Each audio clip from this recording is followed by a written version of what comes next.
ZVL. Omroep ZVL.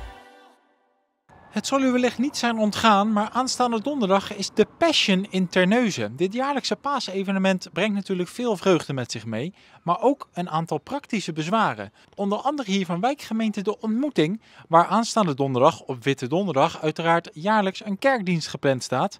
Die kan dit jaar niet doorgaan, omdat de straat is afgesloten. Wij praten daarover met iemand van de wijkgemeente en met wethouder Jeroen de Buk. De voorzitter van de kerkenraad die liep hier vorige week donderdag zijn rondje. En die zag ineens allemaal borden staan dat we niet meer mochten parkeren. Dus toen heb ik de gemeente gebeld. En ik zeg, hoe is dat dan? We weten helemaal van niks. Ja, als er borden staan dat je niet mag parkeren, dan mag je niet parkeren. Dat was het antwoord. Ja, uiteraard jammer. We gaan graag met ze in gesprek. Ook eventueel de producent, de omroep met elkaar van... Ja, hoe kunnen we hier met elkaar weer van leren voor een eventueel toekomstbeeld? Dat had zeker beter gekund. Ik heb ook gezegd, waarom hebben jullie niet van tevoren iets laten weten? Ja, we hebben iedereen een brief gestuurd, maar wij als kerk hebben geen brief gekregen. Er zijn heel veel brieven gestuurd, zowel mensen die overal op andere, langs alle afsluitingen die of tijdelijk of permanent voor een aantal dagen plaatsvinden. Er zijn heel veel brieven de deur uitgegaan bij ons. Ja. Is het dan mogelijk dat net die kerk is overgeslagen? Nou, we hebben alle adressen die eigenlijk langs routes of langs afsluitingen liggen, die hebben we altijd in ons adressenbestand zitten.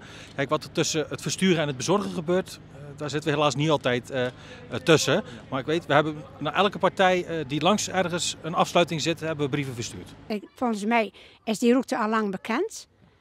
En dan moeten ze toch weten dat er zeker, hier is de kerk en daar een eindje verder staat nog een kerk. Dan moeten ze toch weten dat daar diensten gehouden kunnen worden in de stille week. Ja. Natuurlijk een aantal wegafsluitingen, die zijn ook noodzakelijk hier in de buurt voor de veiligheid.